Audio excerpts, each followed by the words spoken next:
एक किसान रहता था जिसका नाम रामू था। उसके घर के बाहर ही उसका एक छोटा सा खेत था। उसका पूरा परिवार उसके साथ खेत में काम करने में मदद किया करता था। रामू के बच्चे सब्जियों को पानी भी दे दिया करते थे। इस बार रामू के खेत की फसल बहुत अच्छी थी। वह अपनी पत्नी से कहता कि इस बार हमारी फसल बहुत अच्छी है और अगर सब कुछ सही रहा तो हम इस बार फसल बेचकर अपना पक्का घर बना लेंगे। इतना कहने के बाद वह अपनी पत्नी सरला से कहता कि मैं बाजार जा रहा हूँ कुछ सब्जियाँ और फल को बेचने के लिए, तुम खेत पे कीटनाशक दवाइयाँ छिड़क देना। इतना कहने के बाद वह बाजार चला गया और इधर उसकी पत्नी और बच्चे खेत का सारा काम खत्म कर देते हैं। जब रामू बाजार से वापस आता है तो वह बहुत खुश होता है और अपनी पत्नी से कहता है कि हमारी सब्जियाँ उच्च गुणवत्ता वाली हैं, इसे इस बार हमारे बाज़ार में बहुत अच्छे दाम मिलेंगे। यह सुनकर उसकी पत्नी ने कहा, ठीक है, हम कल ही सारी सब्जियां तोड़कर बाजार में बेचने के लिए तैयार कर देंगे। इतना कहने के बाद वे अपने परिवार के साथ खुशी खुशी सो जाते हैं। लेकिन रात में अचानक बारिश होने लगती है। बारिश होने की वजह से रामू बहुत दुखी होता है और वह अपनी पत्नी को उठाता है और कहता है कि सरला, ये देखो कितनी तेज़ बारिश हो रही है। इस सरला भी बहुत दुखी हो जाती है और वह कहती है, भगवान, हमारी फसल का क्या होगा। दोनों पति पत्नी भगवान से बारिश बंद होने के लिए प्रार्थना करने लगते हैं।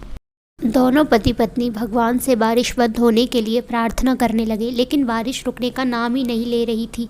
यहाँ तक कि कुछ देर बाद ओले भी पड़ने लगे। पूरे खेत में बारिश का पानी भर गया। इससे वह दोनों बहुत परेशान थे। रामू ने कहा, सरला, बारिश का पानी बढ़ता जा रहा है, धीरे ही है, पानी हमारे घर में भी भरने लगेगा और हवा की वजह से हमारे घर का छप्पर भी टूटने लगा। दोनों बहुत परेशान थे। किसी को कुछ समझ नहीं आ रहा था कि ऐसी परेशानी में उन्हें क्या करना चाहिए। सरला ने अपने दोनों बच्चों को उठाया और अपने पति के साथ किसी सुरक्षित स्थान पर जाने का फैसला किया। जब वे अपने घर से निकले तो देखा पहले से ही बारिश की पानी की वजह से कई घर टूट चुके थे। पूरे गांव में पानी भर चुका था और गांव के अन्य लोगों ने भी अपना अपना सामान सर पर रखकर गांव से निकल रहे थे। पूरा गांव दुखी था। सभी एक दूसरे की मदद कर रहे हैं। अभी सभी गाँव वाले गाँव के बाहर के पुल के ऊपर आकर रुक गए। कुछ समय बाद बारिश रुक गई और अगले दिन सुबह सरकारी लोग गांव में फंसे लोगों के लिए खाना लेकर आए। गांव वाले खाने को देखकर कर्मचारियों की ओर दौड़े। रामू को भी खाने के कुछ पैकेट मिल गए थे। रामू ने भी वह पैकेट अपने बच्चों को खिला दिया और पति पत्नी भूखे रहे। अब गांव वालों को कुछ राहत भी महसूस होने लगी। अब उन्हें पूरी उम्मीद थी कि वह अपने अपने गाँव लौट जाएंगे। लेकिन तभी थोड़ी देर बाद फिर से बारिश होना शुरू हो गई। इस बार बारिश बहुत देर से लगातार पड़ रही थी। पानी बढ़ता जा रहा था, जिसकी वजह से गांव में राहतकर्ता भी खाना लेकर नहीं आए थे। इस बार रामू ने कहा कि इस बार हमारे गांव में सरकारी गाड़ियां खाना लेकर नहीं आएंगी। मैं खाना लेने के लिए गांव से बाहर जाता हूं। कुछ देर बाद रामू खाना लेकर सरला और बच्चों के पास पहुंचा, लेकिन रामू के शरीर पर बहुत चोट के निशान बने हुए थे, जिन्हें देखकर सरला घबराते हुए बोली, ये सब कैसे हुआ। इस पर रामू ने कहा कि पास वाले गांव में सरकार मुफ्त में खाना बांट रही थी, जिसकी वजह से वहां पर बहुत भीड़ थी। मुझे खाना लेते हुए भीड़ में ये चोट लग गई है।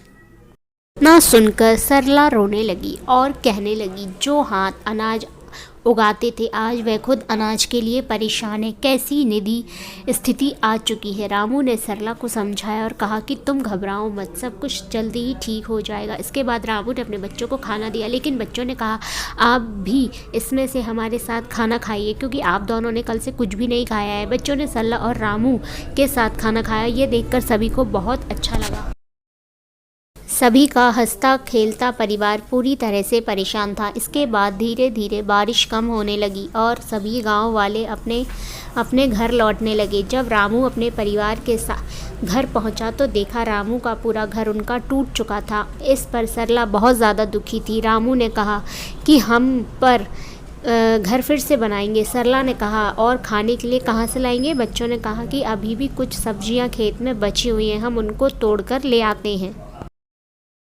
बच्चे सब्जियां तोड़ने में लग जाते हैं। रामू और सरला अपने घर को फिर से बनाने में लग जाते हैं। तभी उनके एक व्यक्ति अपने घर की ओर आता हुआ दिखाई देता है। ये बोलता है कि मैं सरकार की तरफ से आया हूँ, मुझे ये देखना है कि आपका इस बारिश की आपदा में कितना नुकसान हुआ है, क्योंकि सरकार आपको आपके नुकसान का पूरा मुआवजा देगी और आपको एक पक्का घर भी बनाकर देगी। ऐसा सुन के बाद सरला को बहुत अच्छा लगा। रामू और सरला ने अपने बारे में सारी इन्फॉर्मेशन उस सरकारी व्यक्ति को दे दी। वह सारी जानकारी लेने के बाद वहां से चला गया और कुछ सरकारी कर्मचारी गांव में राशन देने के लिए आए। राशन लेने के बाद रामू और गांव वालों ने अपने कर्मचारियों को बहुत बहुत धन्यवाद दिया। कर्मचारियों ने कहा, आप एक किसान हैं जो कि पूरे देश के लिए अनाज उगाते हैं, आपकी मदद करना हमारा कर्तव्य है। इतना कहने के बाद वे गाँव से चले गए। इसके कुछ दिन बाद रामू के गाँव में सरकार की बहुत सारी गाड़ियाँ आई और जिन लोगों ने भी बारिश की वजह से घर टूटे थे उन सभी लोगों को मजबूत और पक्के घर बनवा कर दिए। आज सरला की आंखों में खुशी के आंसू थे। इस पर सरला ने कहा कि हे भगवान, मैं अनजाने में आपको बहुत कुछ बुरा भला कह रही थी, मुझे इसके लिए माफ़ कर देना। भगवान को धन्यवाद कहते हुए वे बहुत खुश हुई। रामू के परिवार को अंत में पक्का मकान भी मिल गया और आर्थिक मदद भी मिल गई। इसके बाद उन्होंने फिर से फसल उगाई। हालांकि बारिश का कहर रामू और पूरे गाँव वालों पर बहुत बरसा, लेकिन अंत में सब कुछ ठीक हो गया और सभी गाँव वाले बहुत खुश हुए। इस कहानी से हमें यह शिक्षा मिलती है कि जब अमीर लोग अपने पक्के घरों में बारिश का आनंद लेते हैं, वहीं एक गरीब किसान अपने खेतों को बचाने के लिए भगवान से प्रार्थना करता है। आज भी कई गांव ऐसे हैं जहां पर बारिश के कारण लोगों के घर टूट जाते हैं।